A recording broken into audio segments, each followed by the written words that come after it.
Hello and welcome back to coverage here at the World Magic Cup. I'm Marshall Sutcliffe. I'm with Simon Gertzen, and it is our pleasure to bring you coverage of the last round before we cut to our top 8 teams. This round will decide one of those slots. Will it be China? That's the left-hand side of your screen. Will it be Germany? On the right-hand side of your screen, we're going to start things off with, well, the two currently highest-ranked players, I would say, Liu Yuchen from China and Christian Hauck on the other side of the battlefield. Now, interestingly, the German team quite stacked this year. Both Hauck and Tobias have had significant runs over the last, 5 years of Magic, let's say, including Christian Hauck right now kind of peaking at the right time, ended up getting on the MPL, the Magic Pro League. He's one of those 32 players as well. On the other side, we have seen Liu Yuchen pop his head up multiple times at premier level play, and he's a really impressive player from China, leading the way here for the Chinese team. Absolutely.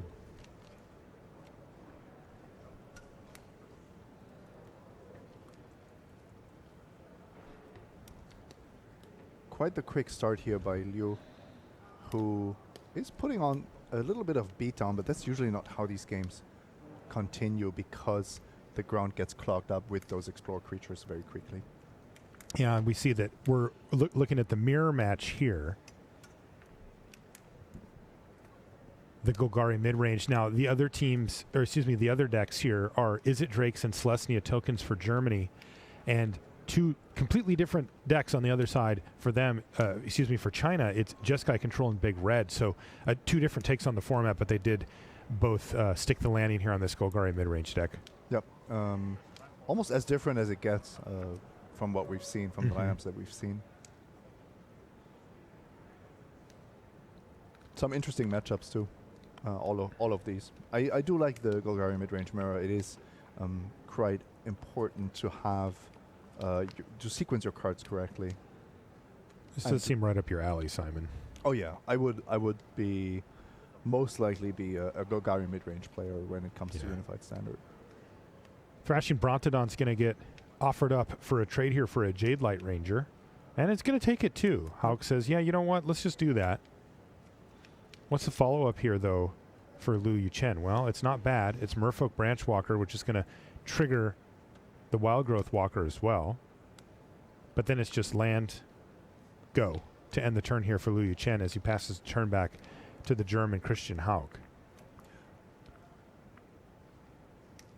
And while China got onto the battlefield earlier, quicker, Hauck has a ton of cards left. So, of course, needs to stabilize here.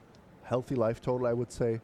And is planning for that late game where you need Find Finality and Carnage Tyrant. Sure.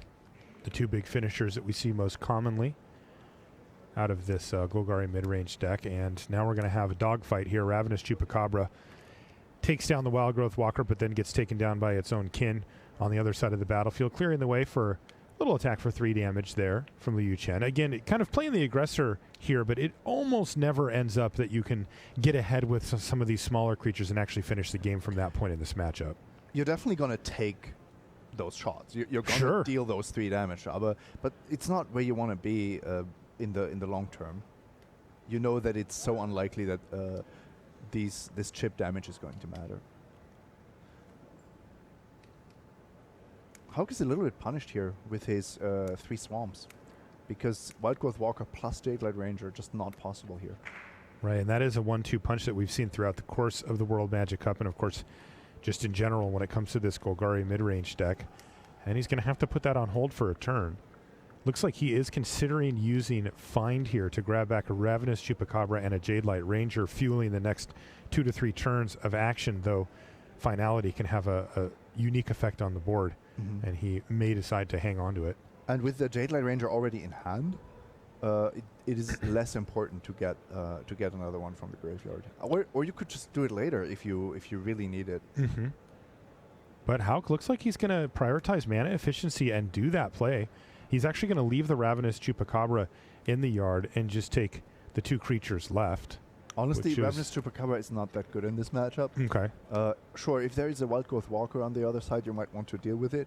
All the other creatures that you can actually target are not too relevant.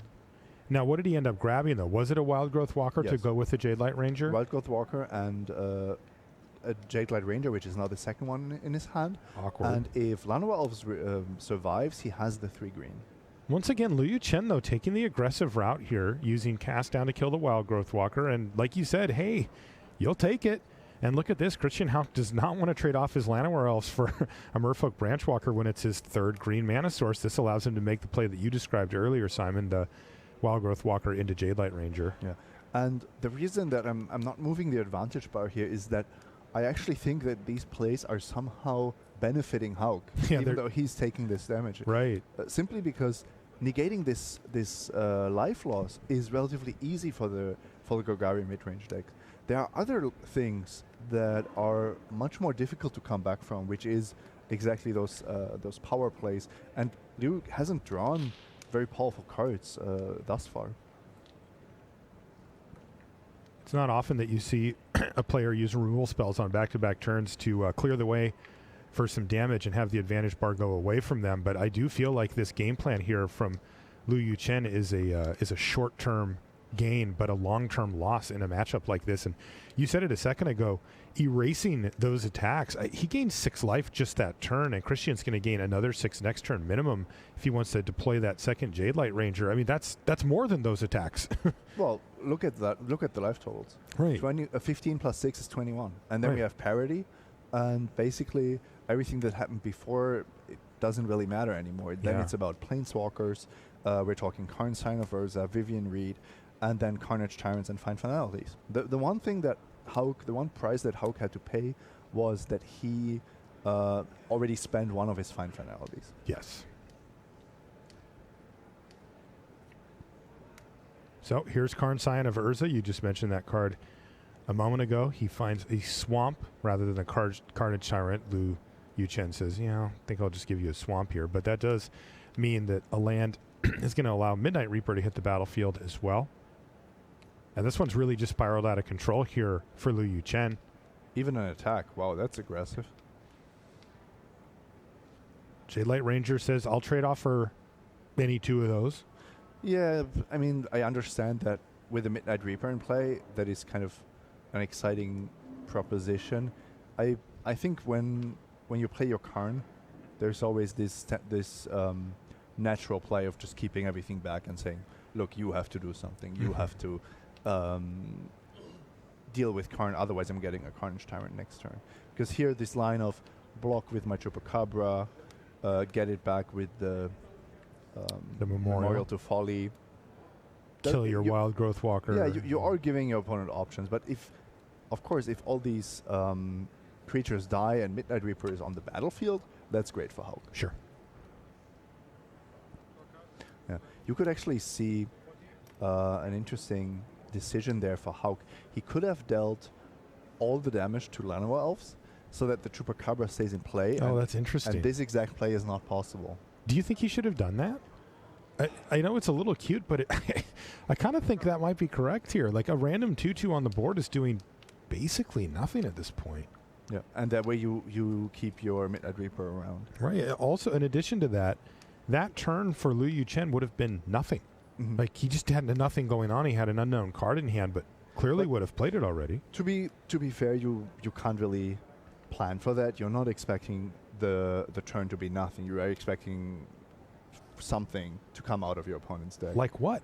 Like Carnage Tyrant off the top, just some things that are I relevant. meant that turn cycle. Like he had drawn his card, said go. Mm-hmm. He played nothing, right? Like you strand all that mana for the turn. This way, it lets him really utilize his cards. I think I would have done that. I think what Hauck is doing here, he's already preparing for the later stages of the game, which is the Carnage Tyrant grind and the Fine Finalities really being the cards that matter. Okay. And every Memorial to Folly is an additional Carnage Tyrant, if you think about it that way. For sure. If we're really thinking about the long, late game where mana is basically available to everyone, and Hauck has a ton of experience playing this matchup. Okay. He was one of the first players to really go deep on Carnage Tyrants, Fine Finalities, even, I believe, premiering the Druid of the Cowl at a GP.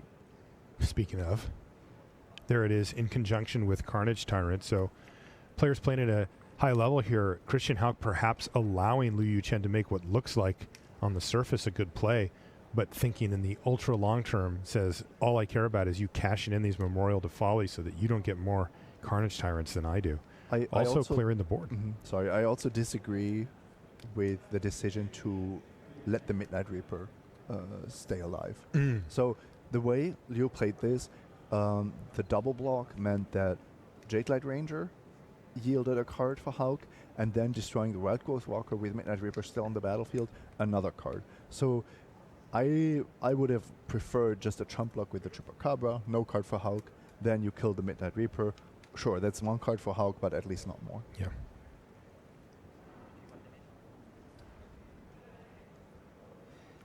There's this concept of card utility, and card utility changes throughout the game, the lifespan of a game. In the very late game, your lands are going to have basically virtually zero utility. And the Golgarian mid-range matchup is so reliant on a few individual cards that are relevant that everything else is just fodder. So you can really think of Carnage Tyrant and Find Finality as the big trump cards of the matchup, and everything else will die to Finality at some point, or to the Chupacabras that are getting recurred anyway. So maximizing or minimizing the amount of cards that your opponent sees and the time they have to assemble those powerful cards is, I think, the key to the matchup. Meanwhile, Christian Hauck is just kind of running circles around Liu Yuchen on this board state.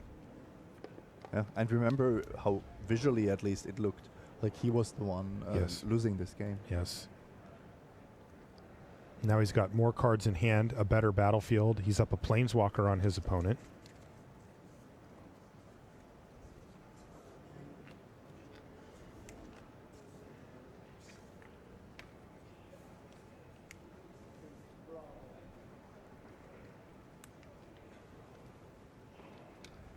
Even has more lands. Yeah, and funnily enough, the Threshing Brontodon, the one Threshing Brontodon in the main deck, where you might be thinking, what's the cost of playing that card? You know, how bad is it going to be? I think in this particular game, having drawn Threshing Brontodon rather than a value creature was a huge deal. I see. You've effectively cast a vanilla creature in a matchup where everything else generates value. Right. This is kind of interesting setup here for Liu Yuchen. He plays Midnight Reaper and passes the turn. Last card in hand, Find Finality for him. We could see the world explode. Of course, leaving behind a Carnage Tyrant isn't exactly where you want to be. Yeah, we've entered this stage of the game. Enough lands for every player. Find Finality is, of course, has been cast by Hauck very early on to get back into the game, or to at least recuperate some life. Land off the top for Liu Yuchen means, what's the play here? If he plays Finality, he leaves his opponent with the best creature on the battlefield and Karn. That can't be good for you. Right. So can he find to get back a bunch of really good stuff? No, he's just going to pass the turn back again. He didn't even draw that many good cards, so he doesn't have a Carnage Tyrant to get back. Right. Wild Growth Walker is not that impressive that late in the game. His Chupacabra is on the battlefield. I don't see it.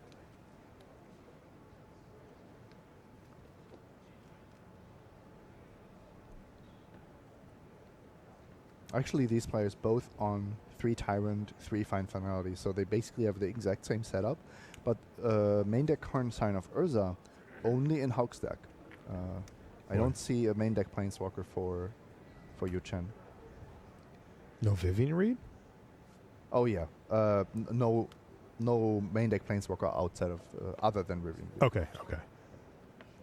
And look at this. It's actually going to be Christian Hauck who pulls trigger on Finality.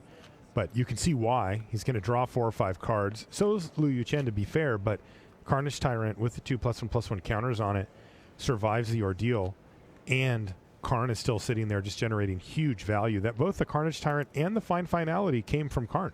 Mm-hmm. And if Hauck of course sequenced this in a way that he knew he would have 6 mana available. And just go double trouble on Liu Chen, and even if Liu uses up all of his mana and dumps his hand on the battlefield, it doesn't feel like it'll matter that much in the face of 2 Carnage Tyrants.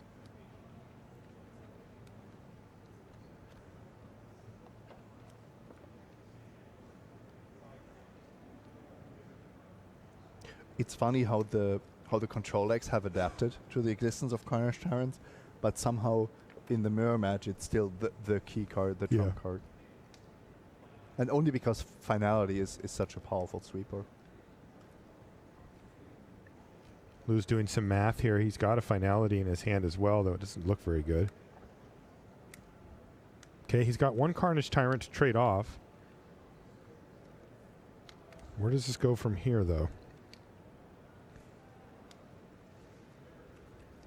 I think you're just drawing dead to the 9/8. Yeah.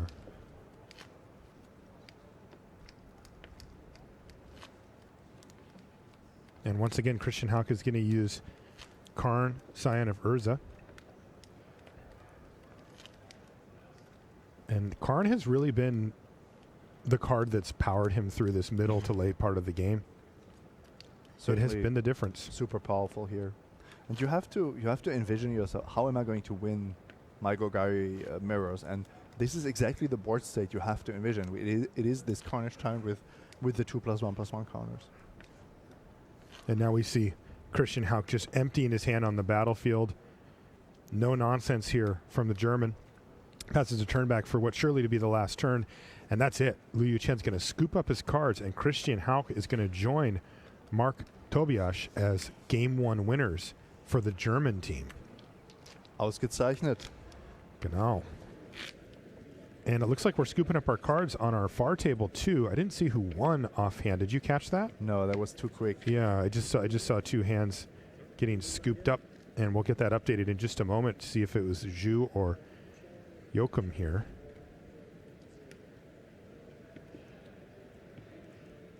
I'll tell you what. All right, that was Zhu down on the bottom. So there is still hope for the Chinese team, because I'll tell you what, a clean sweep of game 1s has not ended well for the opposite team. It is very difficult to come back and have to win all of those games in a row. It just makes it so difficult. But this position is very much tenable for China. You see Mark Tobias actually in the middle, despite not being the captain. He's been around longer, right, at Yes. near the top tables than Christian Hauck. Hauck has also been playing for a while, but this he only had his breakout seasons in the last 2 years. Yeah. And Tobias has been around longer, has been on more World Magic Cup teams, also results or successes way back, for example, in Legacy. He's a well-known European Storm player there, but longer career. Yeah. And also, I would say, a little bit more out of the box when it comes to deck building, approaching formats. For me, Tobias Mark is probably one of the most talented players when it comes to assessing what is possible within a certain metagame rule set. That is a very important skill set for a professional level player. It gives you the opportunity to have huge advantages where other players are chasing down small ones. So it looks like Tobias is on 6 cards here, playing Is It Drakes against Jeskai Control, but having won game number 1. We are now in a sideboarded game, and we'll see if Mark can finish the deal, or if Song is going to get there. Land. A couple of tap land Sulfur Falls here for Mark. No land drop now for Song? Wow, you don't see the control decks miss their 3rd land drop very often, and that could be disaster. It's actually much worse for the control deck to miss their 3rd land drop than for the Is It Drakes deck to mulligan. Because the Is It Drakes deck has all this velocity and is kind of trying to play a low mana game plan. It is, however, unfortunate that Tobias is forced to give the control deck something to do. Yeah, he went for Chart of Course, but Spell Pierce was the answer, and now Song has found his 3rd land. Wow, Mark drawing the worst possible lands, just 3 Soulful Falls in a row. Mm-hmm. So he's going to go for Discovery. Wow, that's going to get countered as well here from Song. Looks like he wanted to get that Surveil as well so he could try to find lands. And look at that, it would have been Niv Mizzet Perun off the top of the library. Really not what he wants to see at this juncture. Yes, going for the lands, but also stopping the velocity of the Izzet Drake stack a little bit, so that all these Arclight Phoenixes or Crackling Drakes or Enigma Drakes just arrive a little bit later, and in the end, all you need is time. All I need is love, but same thing, I guess. Yeah, and Mark is on a 4 Arclight Phoenix build, so we are not seeing this Izzet Drake specialty, which forgoes Arclight Phoenix. Yeah, interesting for Song to attack both of these cards, which have the ability to put Arclight Phoenix into the graveyard. This is definitely not what you want to be facing as a control player. Later on, you have your ways to deal with them, especially if you can resolve a Settle the Wreckage. But against Izzet Drakes, you never know how their hand exactly looks like, and suddenly you are facing 2 Arclight Phoenixes on turn 4, and then you are almost out of options. As we can see, Mark's hand is actually not that scary, but of course you don't know that. You say that. But there's an Enigma Drake with Dive Down backup. Yeah, if I remember, it's not huge right now. If but I remember correctly, Mark Tobias, crazy deck builder, that he is even convinced his testing team to bring a Teamer deck with Enigma Drake to a Pro Tour where everyone was playing Teamer Energy. Really? Yeah, that didn't go quite as well, but it was a valiant effort. That's interesting for sure. So Mark gets to untap now with an Enigma Drake at the ready. Card can be absolutely explosive. He's going to start things off, though, by discarding Beacon Bolt, not great in the matchup, and fine in the graveyard anyway, to a Tormenting Voice. So that's going to put 2 more spells into the graveyard. And of course, if you get your Tormenting Voice countered, you are in real trouble. That's exactly what happened. You do have to pay that discard cost as a cost. So that has already happened by the time it gets countered, and negate ends up being a 2-for-1 there. Not where you want to be if you're Mark Tobias. The only good news for him is that he did still get those 2 cards into the graveyard for his Enigma Drake. So and it's now up to 4. I mean, Mark did that intentionally. Sure, he knew. He knew, but he also knew that it would pump the Enigma Drake by 2, and that the value of the Beacon Bolt in this matchup was extremely low. As at least for how he could see himself winning this game, it didn't necessarily involve Beacon Bolt. Look at this clutch Spell Pierce here for Mark Tobias. Means that instead of having his Enigma Drake settle the wreckage, he's actually just going to get in for 5 damage and now add another 5 damage to the battlefield, meaning this is lethal. So Song now must deal with at least one of these Drakes. The only bad news from Tobias's perspective is that he did have to tap out to do so. And right now his hand is double Dive Down, so he doesn't get to deploy those if there's a sorcery speed answer for these Drakes. Yeah, of which there aren't too many, we have to say. And there's none here. The main problem here is, of course, the Settle the Wreckage. Well, yeah, he had 2 of them in his hand? Okay. And that is something that is problem. incredibly difficult to play around. Because you have lethal, you have 2 ways to protect your creature, and there's only this one card that beats you. He's just playing around it.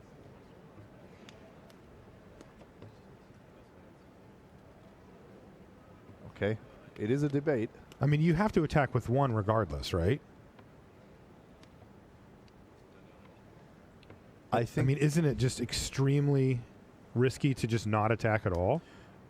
He is going to, by the way, just play into it. I think you had to play into it. I agree. With our knowledge, yeah, the perfect line with perfect information is probably to attack with 1 to get rid of it. Well, what if you decide that you want to respect the chance that he could have a Settle the Wreckage, right? Mm-hmm. It seems like just saying go doesn't help you. Isn't great. And of course, the information that Mark's working with, we have the advantage of actually just seeing what Song has in hand, is that there's already 1 Settle the Wreckage in the graveyard. Exactly. That definitely played into it. Mm-hmm. Also, the fact that because Tobias, Ooh. Tobias mulligan, so he knew he had to take some risks, or he felt that it is the right moment to take some risks. He was basically out of it. So, And this is going to be in response.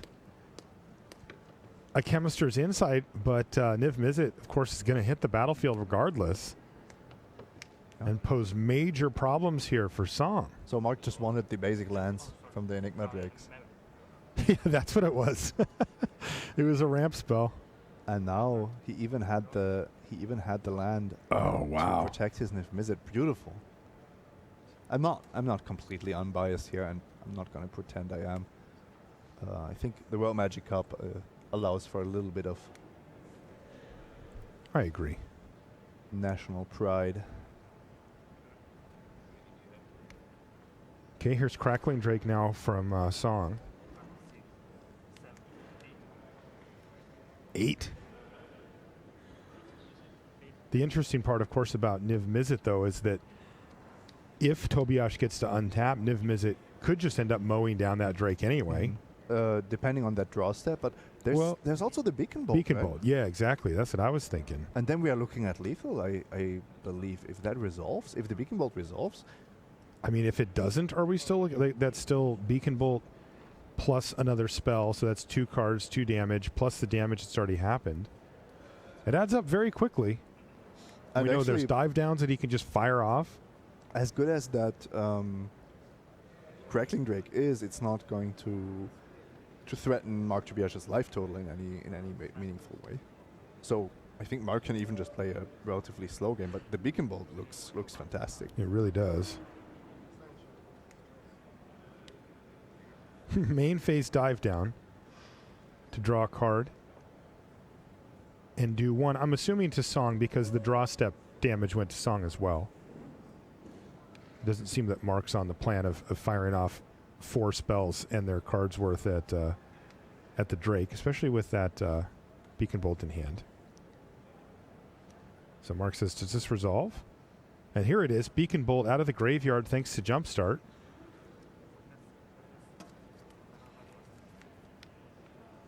And it's enough to kill the Drake. Discards a land.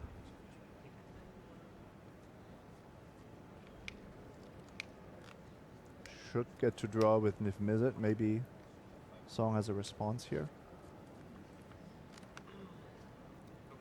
Trigger on the stack, as they say in the business. There's a draw step. That's another damage. You're down to 6. And if this resolves, you're at 1, and any spell cast ends the game, which means it's a hard lock here for Mark Tobias with that extra copy of Dive Down in hand and a hexproof Niv Mizzet anyway. Yeah, might as well just do it. And there we go. Dive Down is lethal here somehow. And that's going to do it. Mark Tobias wins one of the critical rounds here for the German team, vying for a top 8 slot. We've had our eye on this team for a while. China looking for the upset. That was a clutch Niv Mizzet. Yes, it was. It was the card of the day yesterday, so I'll have to pick something else. And the lands to cast it. Oh, well, that was to settle the record. That's what I mean. Does have a downside. Also clutch. All right. Let's pop down to our bottom table here. We saw Zhu win game number 1.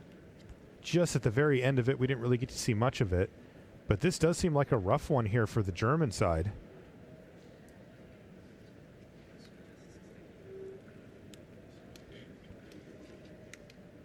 Given the presence of that card right there, Goblin Chainwhirler. Yeah. The Chainwhirler took out Night of Autumn, which took out a treasure map, so I guess that's kind of a fair trade there. Mm-hmm.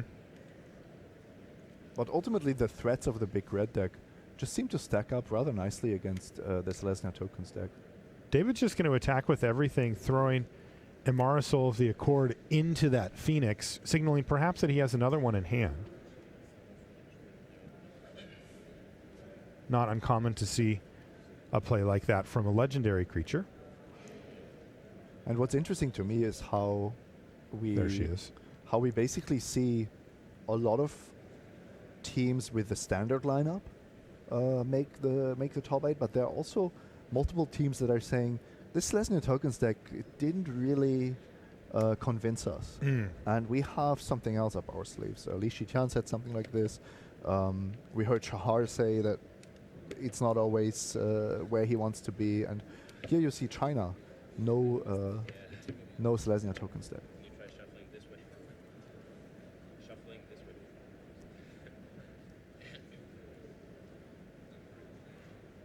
And then you have these games where the Immortal Sun comes down and Yes, the deck looks amazing. that's true.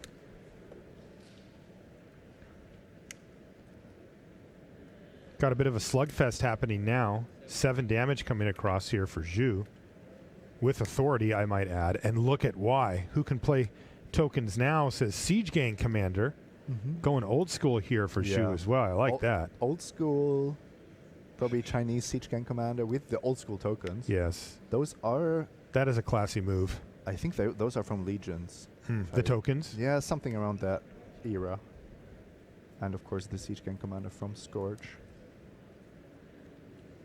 And look at that beautiful curve. 3, 4, 5. Actually 2, 3, 4, 5. I think you're mistaken. The Siege Gang Commander's from Dominaria. I play Magic. I know what's up. Ah, okay. Yeah. The big one in the top right. Yeah. Siege Gang Commander. You've probably never drafted Onslaught Legion Scourge. No. Am I missing out? I don't know. Stick to Dominaria? You know, back in the day, it was a good draft format. These days, our expectations are a bit higher. Yes, that is true.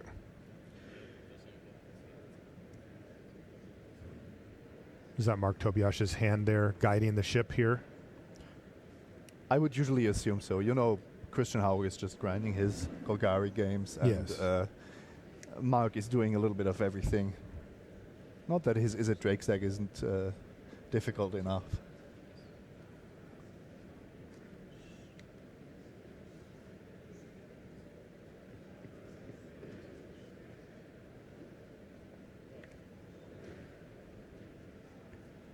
So it looks like we saw Flourish here. And once again, both players content with just turning as many creatures sideways every turn as they can do. Almost forced into this play pattern, because what are you going to do when your opponent's creatures are that much bigger and flying and have activated abilities? So Zhu's going to do some math. And that's because he's almost threatening lethal here. There is Coming back the other direction. If Yorim wouldn't get the life, wouldn't gain life from one of his tokens, the attack with the Phoenix plus Siege Gang Commander is already lethal with the 6th land. You can actually see Zhu's hand. The Star of Extinction is still two lands away.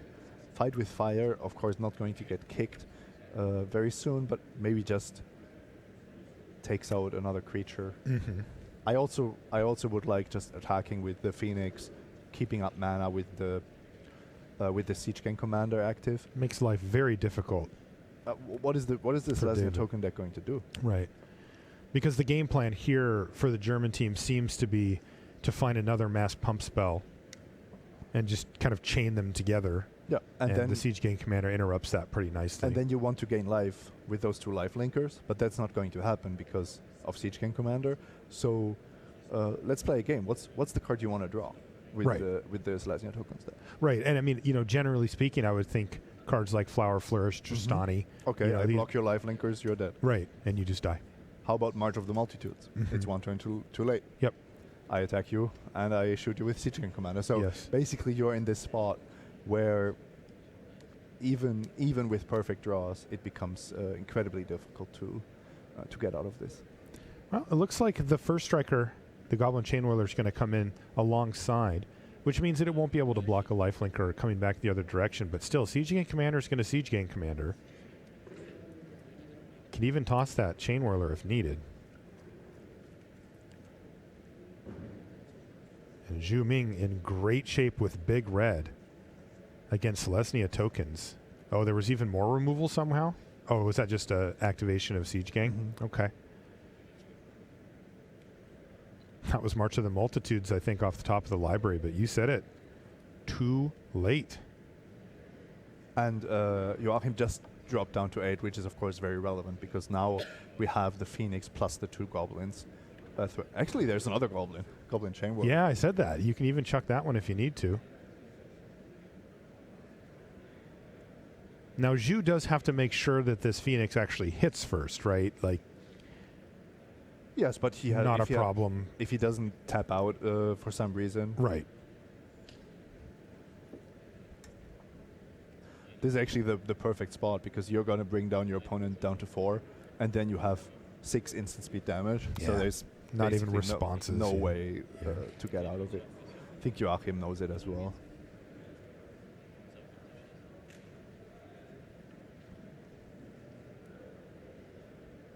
These are always the spots where you spend the most time. Yep. Looking for outs and then Yeah, because, I mean, occasionally you find one, not here, but usually it's only because there is some reason which leads the other player to play around something. yep. So he tried to get tricky there, attack with one of the soldiers to gain a life, but Zhu knows what's up, says block with this, then sacrifice it, throw it at your face. You take 2 damage and gain no life. Lifelink, of course, requires damage actually being done. This is a little bit interesting, attacking on the ground with the Chain Whirler. Is there actually enough March of the Multitudes tokens to do this? Careful. First strike damage. Yeah, but Kill 3 tokens. yes. Sacrifice my chain roller. Sure. And that's exactly what happens. Okay, so no problem there for Zhu. And that's actually the match going to Zhu Ming, which means this round is going to come down to the Golgari Mirror, with Christian Hauck demonstrating his prowess at the Golgari Mirror in the first game and winning it pretty easily. Honestly, Christian Hauck up a game in the Golgari mid-range mirror, our Platinum Pro. I have full confidence. You'll take it. It doesn't get much better than that from a skill and experience perspective. Well, good start here for Liu Yuchen. Kicks things off with Llanowar Elves, which can lead to some of these explosive draws where the player on the draw, which is Hauck this time, can have a hard time getting their footing under them when they can go 3-drop on turn 2 like this. And if the heat keeps coming, this could be one of those draws that Liu Yuchen can leverage to get a win against Christian.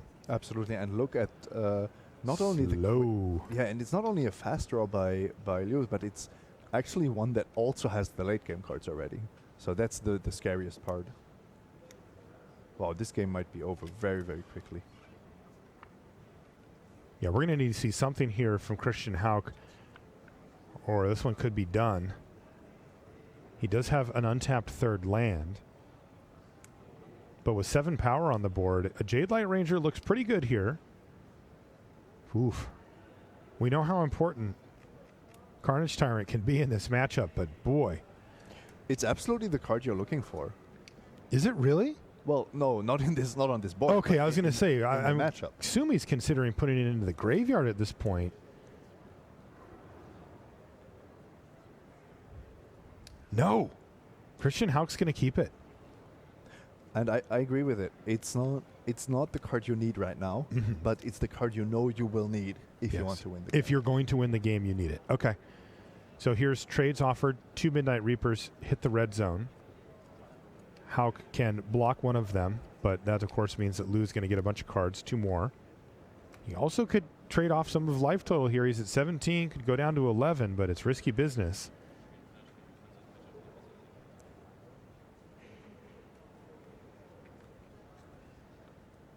Hauck even has the detection tower technology Okay. to have another edge in the mirror. He's got one of those. One detection tower in the main deck. Sure, not a great number, but it is making a difference, especially when you play that many mirrors as here.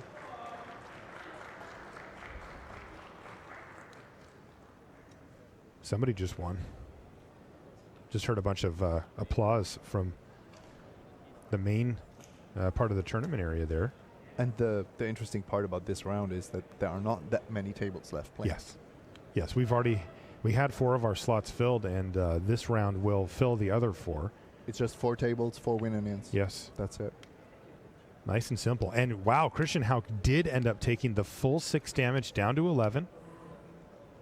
Let's see if he can find a way to recoup some of that. A Wild Growth Walker? No, that's not it. It's a Merfolk Branch Walker to get him a land. In a sense, Hauk was already rewarded for not blocking because Liu didn't have anything to follow it up with. Yes. And if you give Liu 2 cards here, maybe there's a Vivian Reed and you just scoop because it's too much.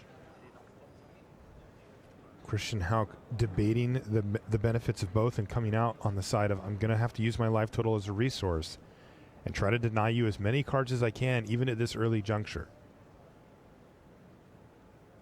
What Hauk can't know is that Liu is kind of holding everything that he wants already. With the 6 drops just waiting to enter the battlefield, but 1 land is missing if I'm counting correctly. You are indeed. There's land number 4 for Hauk. Wow. He's attacking. If you're not going to block. Yeah. And it's not a land. But again, these Midnight Reapers are doing some pretty serious amounts of damage. And now you have to block, I believe. I can't see yourself going down to 5 here.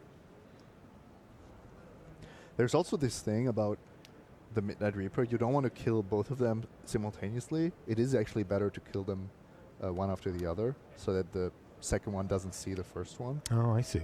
But if this seals an untapped mana source, Hauk's in trouble. Yeah. Bingo. 2 of them. Yep. And now we're going to see Carnage Tyrant hit the battlefield, and that could be the death knell here for Christian Hauk. He has Restless Contempt. He has Detection Tower, but he's missing 1 mana. So he's going to have to wait till next turn to pull the trigger on this. Can he survive? 3, 4. The the Jade Light Ranger soaks up 3, but he still takes 4. He would be dead. He might be So he may have to fire off the Vraska's Contempt just to survive. on a creature that he doesn't want to target. Exactly. Oh, and there's Vraska Relic Seeker to take the only blocker out of the equation as well. Lu Yu Chen laying it on thick and heavy here on Christian Hauk. Yeah, That has to be it. that was almost the perfect draw. So now we're going to see the Midnight Reaper get taken out by Vraska's Contempt. Hauk on 1. But he's down to 1 life, and it just really no way to come back against this. Wait. Oh, he actually does, although I still don't like his chances. So he can Detection Tower and then Chupacabra. Yeah. And then he doesn't die to the Llanowar Elves. But unfortunately for him, Vraska Relic Seeker is sitting over there ready to finish the job. He's a precarious 2 life, but every one of those pirates that she makes are going to be lethal and have evasion. There's no way for him to come back, right? He's fighting the fight, but... Yeah, Fine Finality is not going to do it because the Chupacabra can't survive. Wild Growth Walker would be too late because now Hauk is also kind of out of resources. He knows that the Carnage Tyrant he decided to keep is not going to be enough to get him there.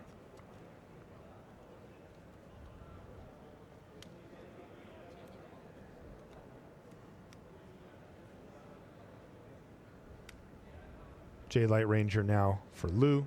Finds him a land, and Chupacabra on top of the library. Sure. He'll keep that. But it looks like we're going to head to a Game 3 decider for top 8 here between China and Germany. Yeah. Take a deep breath there, Simon. Your hometown heroes are up against it against China, giving them all they can handle. And if you watched our interview with the German team, you know how much this means to them, especially Mark Tobias, who has been fighting so hard for and with the German team.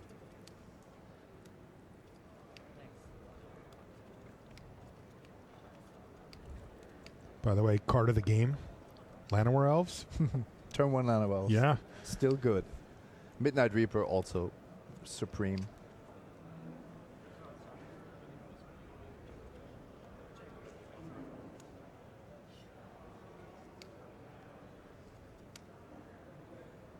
Christian Hauck's going to continue to fight the fight, but it feels like he's just overwhelmed at this point. He's forced to cast Find Finality this turn, That's right. so he's just getting in this free attack.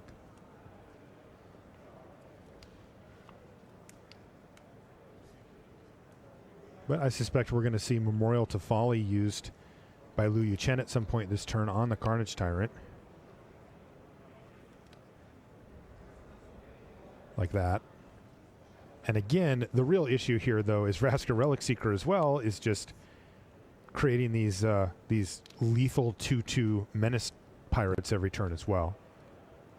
The amount of life that Hauk lost to the early Midnight Reaper beatdown, being on the draw and facing a turn 1 Lano Elves was the key, which limited his options too much. Because in the end, it's actually very impressive how much of these threats he's dealing with, how he dealt with the Carnage Tyrant already, because he has that detection tower technology. Otherwise, he wouldn't even have been in the game, but it's just a little bit too much to handle. That's right. He finds another Find Finality. He's got Carnage Tyrants he can cast, but none of them are going to be good enough against Lu Yuchen and the board that he has developed here. Hauk is looking at just perhaps any other options that he could find, but there really aren't any, and he's going to scoop up his cards here. We've got a Game 3 coming to you here in just a moment, and it is going to decide who's in the top 8, China or Germany. Wow. This one's going to be intense. A mid-range, grindy mirror to decide who gets to come back and play tomorrow and who has to go home. That's it.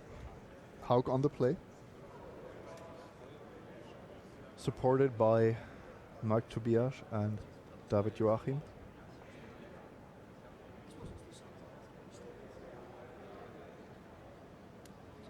This is definitely one of the strongest German teams fielded here at the World Magic Cup.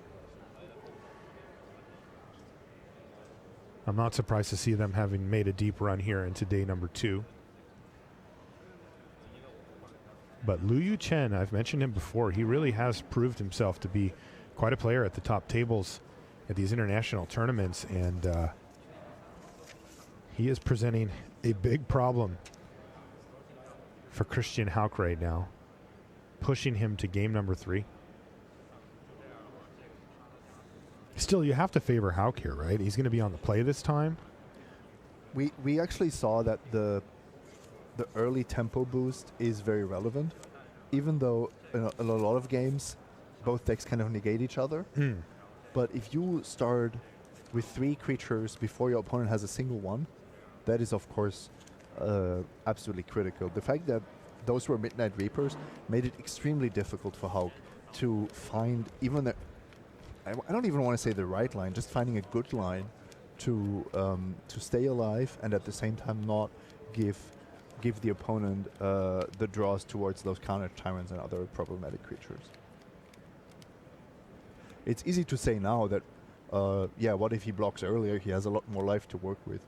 But the fact that he didn't allow Yuchen to play something on turn 5 that could have just steamrolled him, I think was a very good choice.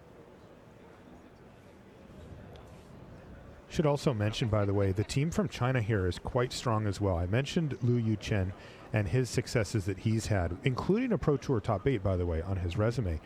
He's not the only player on his team with a Pro Tour top 8. Zhu Ming, who we saw play the big red deck down on the bottom there, he also has a Pro Tour top 8. Now, it was a while ago. It was Kuala Lumpur. But still, by the way, this is a very funny resume. This is not atypical. So Lu Yuchen, he's played 17 Pro Tours, and he has a top 8. So he's a good player. He binked one. He got there. Zhu Ming has played 1 Pro Tour, and he has 1 Pro Tour top 8. He just thought this wasn't that hard and then moved on to something else, I guess. Well, that is very impressive. I will always remember my first Pro Tour, which I didn't win. I was not even close to making day 2 because I realized at that point how much more of a journey I had in front of me, which is what most people experience at their first event, at their first Pro Tour level event. Do you know how many Pro Tours it was until you won in San Diego? A little bit over 20. About 20, a little over 20. 20 plus, between 20 and 25. I was the second most experienced player in the top 8 behind Luis. Behind Luis, yeah.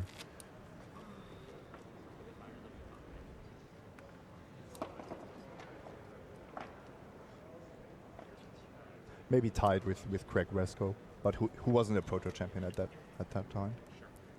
Craig goes way back. Yeah, but he hadn't had the success on the Pro Tour or that many Pro Tours at that time. I see.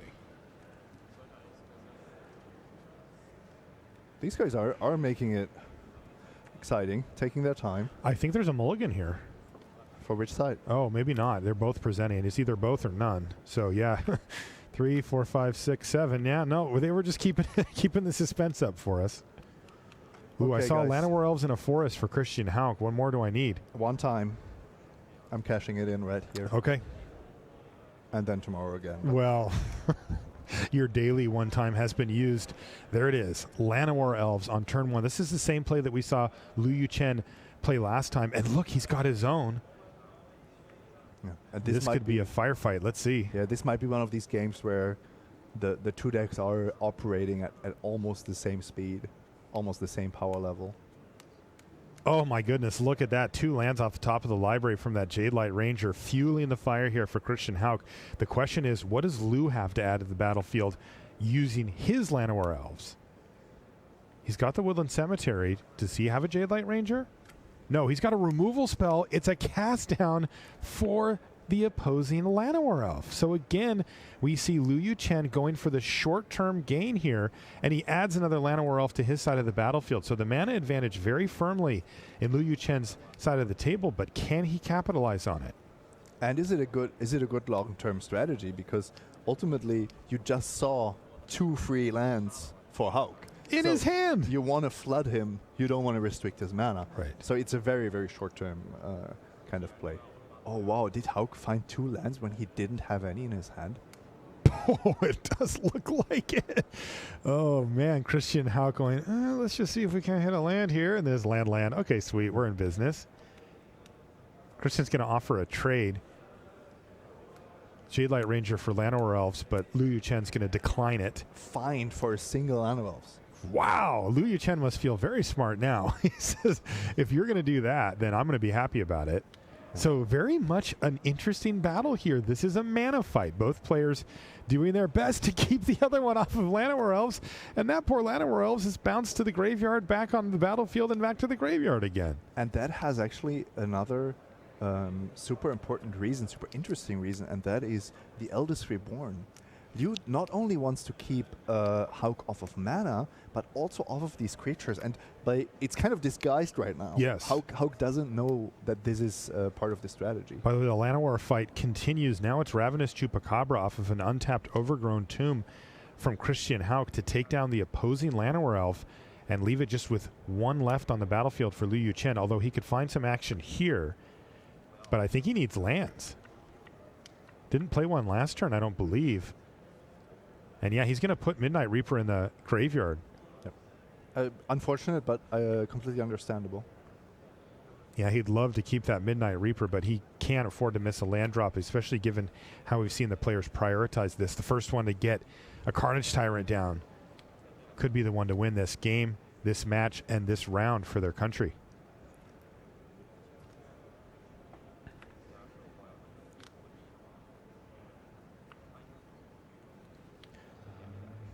Hauk has to be in the better spot here. He also doesn't have the lands yet, but he is holding the more powerful cards, if you ask me. I don't love Ravenous Chupacabra in this matchup. I understand that you still have it in your deck, of course, but it's not a key card, and the key cards are Carnage Tyrant and Find Finality. So even though Hauk was willing to trade 1 Find Finality for Llanowar Elves, that he still has the second one for that late game punch.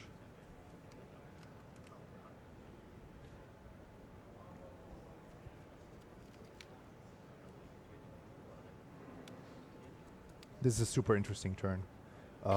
You want to find lands, which would mean casting a Jade Light Ranger and hoping that you can follow it up with a Merfolk Branchwalker if you hit. But at the same time, you know that if you keep the Llanowar Elves on the other side alive, that Carnage Tyrant might already be waiting for you.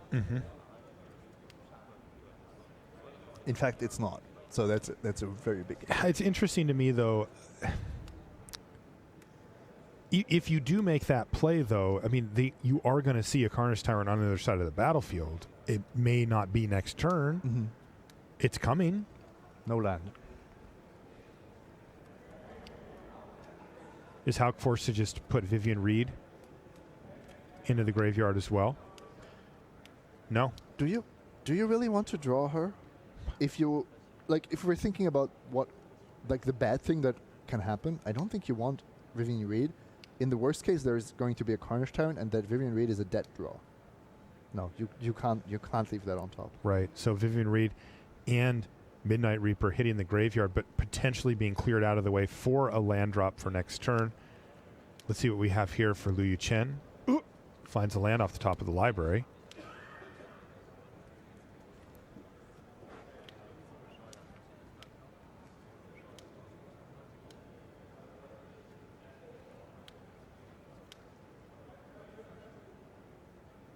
So Lou gets to kick things off with Midnight Reaper. That does seem important here.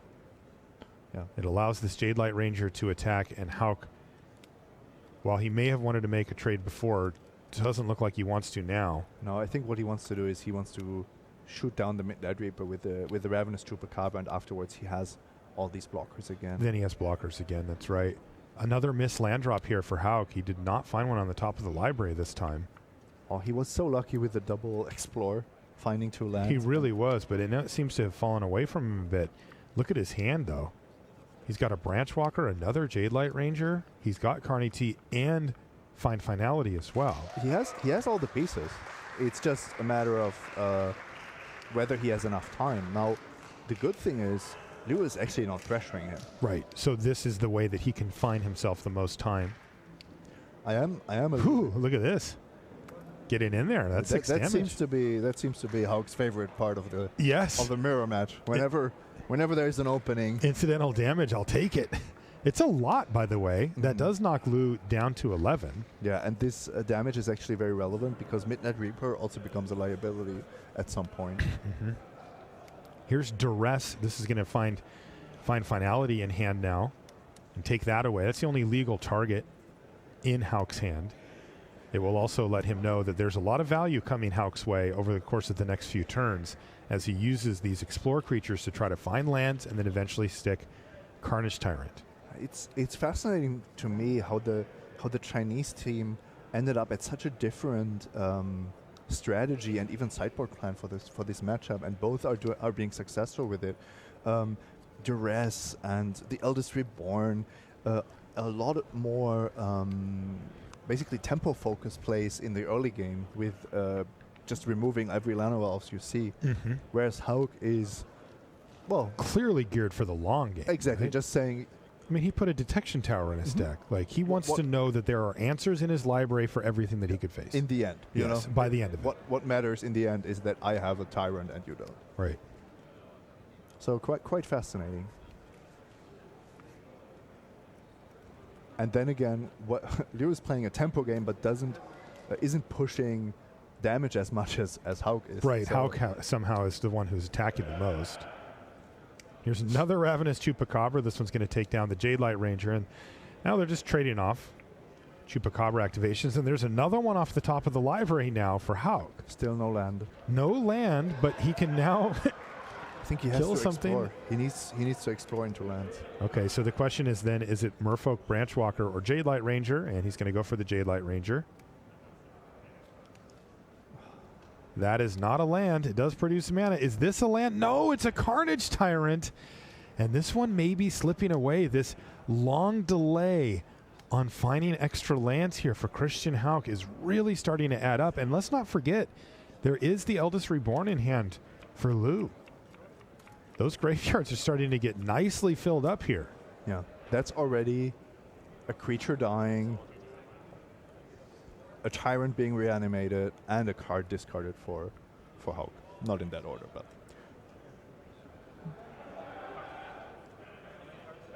But yeah, Carnage Tyrant showing up in a graveyard means the Eldest Reborn looks way better now. And even though we were talking about the tempo plays from Liu with cards like the Eldest Reborn, it does equal a Carnage Tyrant now. Hauk continues to attack. Now the life totals are evened up at 9 apiece. But is it too late for Christian Hauk, given his mana troubles this game?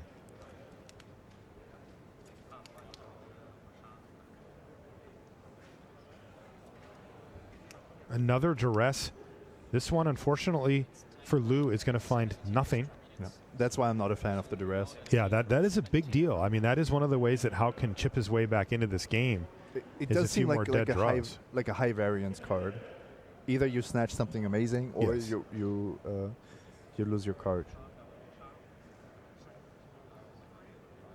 And high variance is not how I would describe a Golgari mid-range deck, really in any capacity. There's actually a fun interaction with the Eldest Reborn. If you have the ability to return one of your creatures from your graveyard at instant speed, then you can kind of negate the reanimate effect That's true.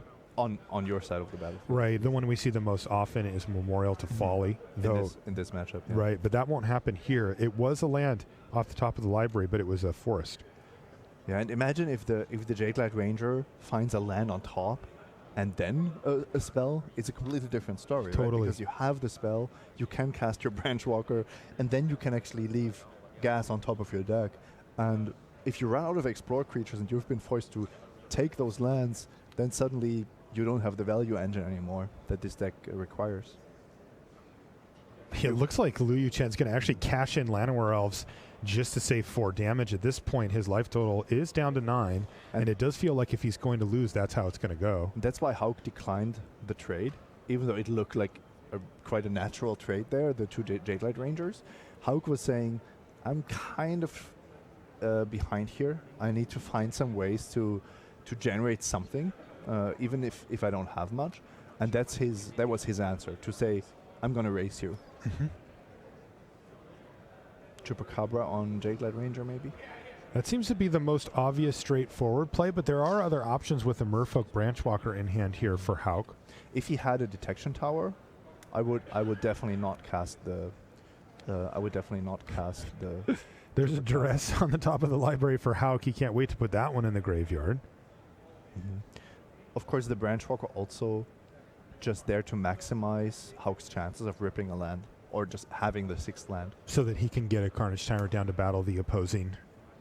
Which probably means that the Chupacabra goes to the graveyard here. It's just too important to keep that in hand, huh? So this could be a big draw step, because we know that next turn Lou is going to have a Carnage Tyrant on the battlefield. So the question is, can Hauk also have one on the battlefield? I think Hauk is doing... you saw there was a little bit of debate there. Yes. I think Hauk is doing exactly the right thing, which is saying, I need things to go my way here. Yes. Which is drawing a land. And then I have a shot, because I can just slam Carnage Tyrant. You will get something, and then I can draw Find Finality. I can draw all kinds of things. Yes. But if you discard Carnage Tyrant here, and you have Ravenous Chupacabra, then suddenly what are your avenues to victory? Right. And again, he's planning on facing down a Carnage Tyrant next turn. And we've seen pretty traditionally one of the best ways to defeat an opposing Carnage Tyrant is simply with your own.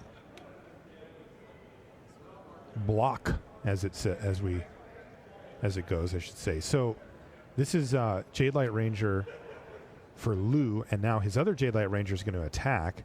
And we're going to keep seeing trades. Is this a land on the top of the library? It needs to be untapped. It was a Karn, Scion of Urza. He does still have a window here, though, right? He can play a Karn, try to hit a land, then he'll be facing down a Carnage Tyrant, but he could just play his own.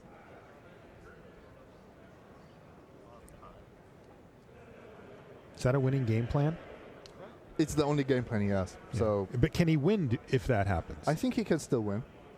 He has somehow actually, I don't want to say negated the Eldest Reborn, but he's put himself into a position where there could be board parity if things go his way. Now, if this is land and spell, do you really give Hauk the spell? I suppose it doesn't matter particularly.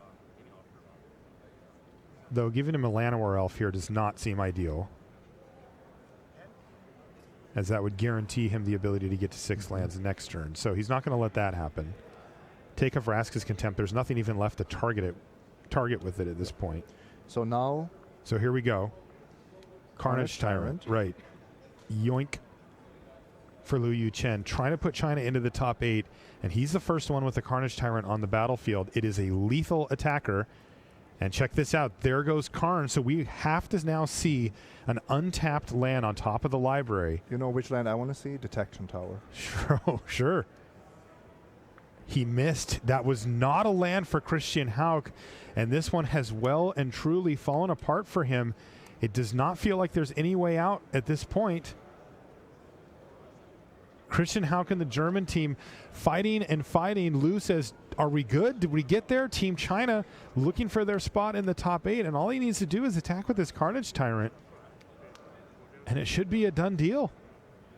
Hauk passes the turn back to Liu Yuchen, who plays, well, a Ravenous Chupacabra to just make sure. And there we go. Into the red zone he goes, and that is China advancing to the top 8 and knocking out this tough German team. Congratulations to Team China.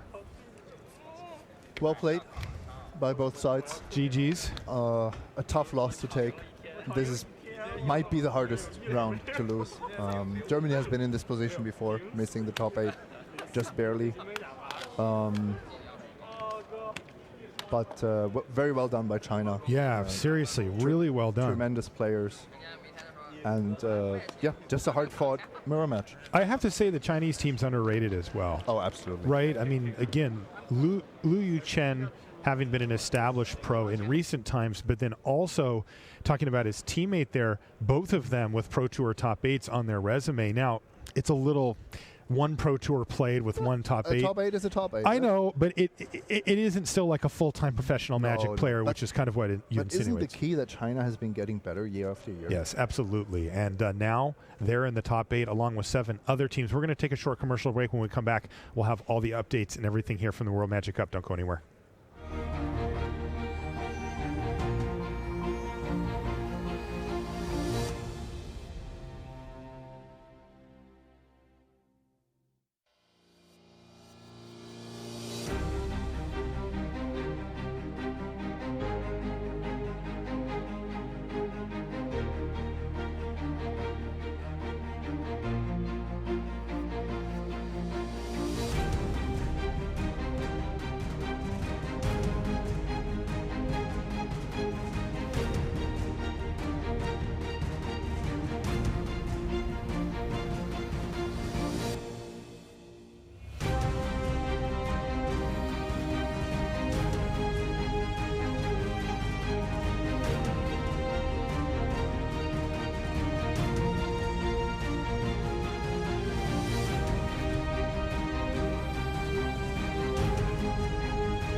Hello and welcome back to the news desk here at the World Magic Cup. Maria, Simon, and Rich, and it is time to announce our top 8 teams. That's right, it's end step, so here we go. Let's tell you who the top 8 will be at the World Magic Cup tomorrow.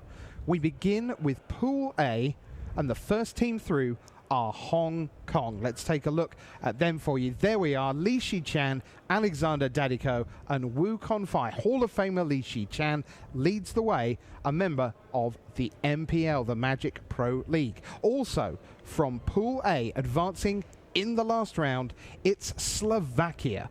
Congratulations to Ivan Flock, Milan Niznansky, and Richard Hornansky. Slovakia once again in the top 8 of the World Magic Cup. Let's take a look at who has advanced to the top 8 from Pool B. And first up, it is France. Congratulations to Team France, led by Jean-Emmanuel Deprat, who is also a member of the Magic Pro League. Congratulations to them. And then, of course, as well from Pool B, Israel. Congratulations to this team led by Shahar Shenhar, also a member of the MPL. And there you see it on the left-hand side of the screen there, or excuse me, the right-hand side for you, the youngest member in the field here at the tournament at just 15 years old, coming here with his family. So congratulations to Team Israel. All right, so we move to Pool C. The Magic Pro League theme continues because it is Team Japan. And there is Ken Yukihiro in the center. He said his teammates were outstanding this weekend, and Moriyama Masahida and Naoya Nanba mean that Japan will go into day 3 of the World Magic Cup knowing that they are 3 matches away from keeping the World Magic Cup title for a 2nd year in a row. Also advancing from Pool C, it's Team Australia. Congratulations to David Mines, Matthew Garnham, and Benayali there in the middle. The Australians have done it in the last few minutes. They advance to the top 8 of the World Magic Cup. Advance Australia fair. All right, let's check out Pool D and who is moving into the top 8 there. And we are kicking things off with none other than Italy for the 4th year in a row, led by Andrea Mengucci. Congratulations to Italy. They just can't be stopped. Also moving in from Pool D, we just saw it happen, China. Congratulations to China. They are in your top 8 here at the World Magic Cup. So congratulations to all of them. But how did they do it? They didn't just do it with the flip of a coin. They did it with the turn of a card. And so, what was the match of the day? What was really outstanding? For that, we need people who are watching it like a hawk. Let's head down to the feature match area and join Tim and Matej. When it comes to pool play, there are so many important matches. It's kind of the definition of pool play day, match of the day, every single round. But we do have to pick out a couple. And Matej, what was the one that really stood out to you as match of the day? I mean, I'm still breathing heavily after that Germany-China ending with Christian Hau not being able to draw land. But my favorite was the first round, but the final match of the first round between Italy and Portugal, where the Portuguese thought they had everything under control, double Crackling Drake, Arclight Phoenix coming back from the yard, and they thought, hey, let's just try to draw some more cards with Relic Ideas. They found a negate, and they had no idea how important that was because the sneaky Italians brought in a Cellular Wreckage for exactly this spot, but with the last mana and a Goblin Electromancer, they countered the negate.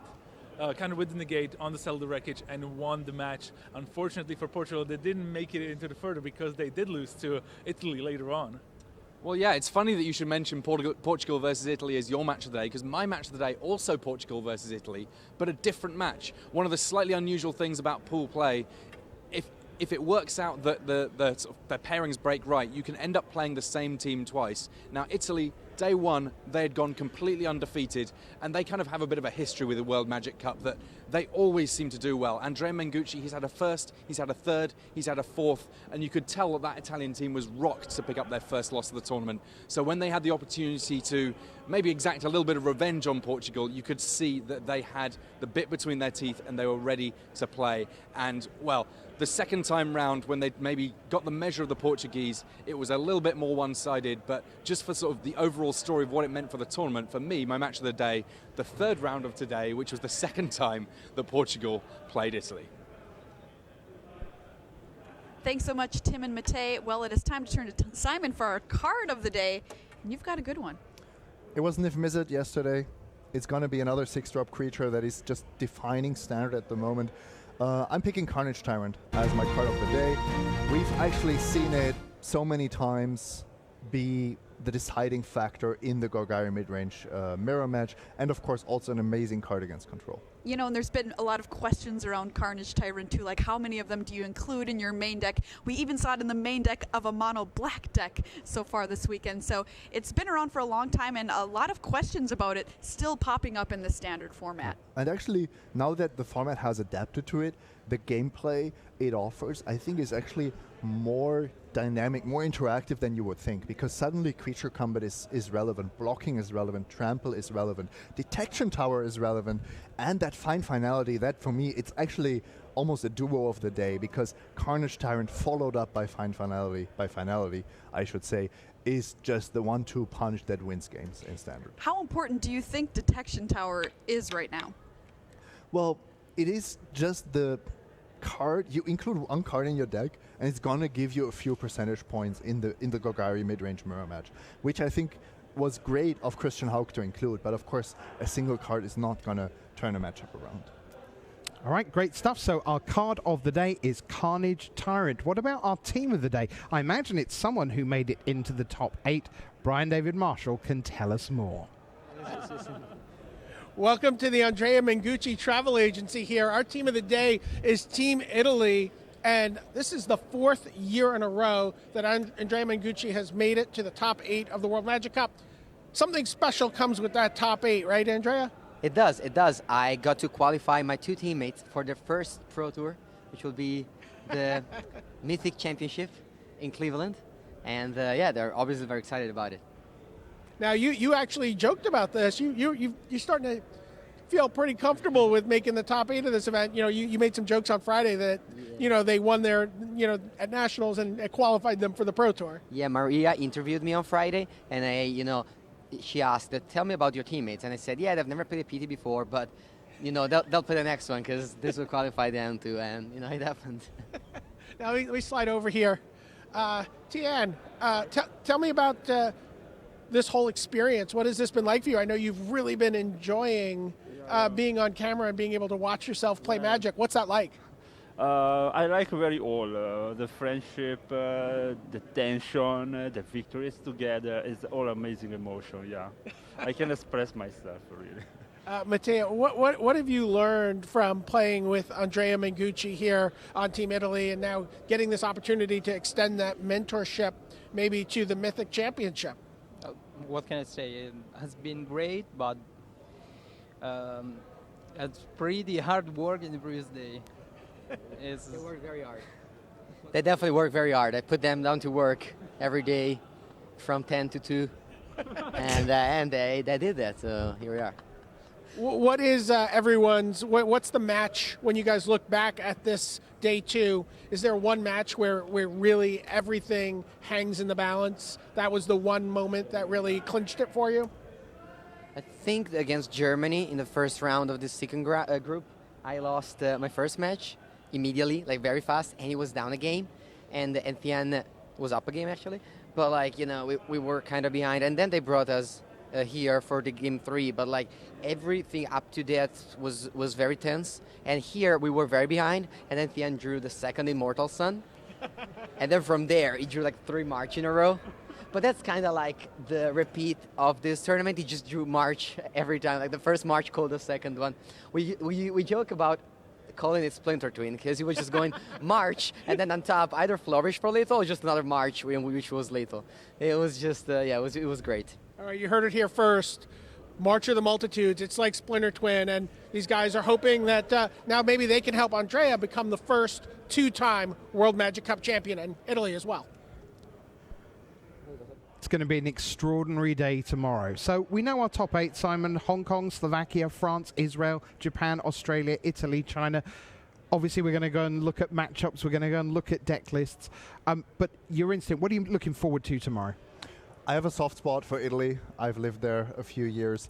I think there are tremendous players, individual players in the top 8, but also teams. I have to say, I have not seen enough of Japan. They have somehow been under the radar. They've won so quickly that we haven't even had the chance to feature them. I think we have severely underestimated that team. Ken Yukihiro thinks so too. He said, my teammates are fantastic. I said, last year, Shota Yasuoka, Yu Watanabe. They might my not, team are great. They are great, but they're not as obviously great as Shota Yasuoka and Yuya Watanabe. Sure. Maybe we'll think of them in that same breath in a few years' time. Maria, how about you? Looking forward to tomorrow. Absolutely. This top 8 is awesome. I love to see people representing their countries, and the players are so proud to do it too. They've got people at home cheering them on for national pride, and I think that's an awesome, really unique thing that this tournament brings. All right, well, I can tell you the way the matchups will unveil themselves as we close out our coverage here on day 2. Tomorrow, Hong Kong will face Slovakia, Li Shichan against Even Flock. Then it will be Israel against China, Shahar Shenhar for Israel, Liu Yuchen leading the Chinese charge. Then Japan, the defending champions, go up against the storied former winners, France with Jean-Emmanuel Deprat and co. And then can Andrea Mengucci make history and become the only 2-time winner of this tournament? Italy against Australia. Those are the matchups. Hong Kong, Slovakia, Israel, China, Japan, France, and Italy, Australia. You'll see all 4 matches. Then you'll see both semi-finals, one after the other, and of course you'll see the final unfold. 7 more matchups remain before we determine the World Magic Cup champion for 2018. Thank you so much for your company wherever you are around the world, whether you're in the 74 countries who took part this year or somewhere else entirely. We thank you for your company, and we'll see you tomorrow at 9 a.m. For Simon, Maria, everyone on the team, I'm your host, Rich Hagan, saying bye.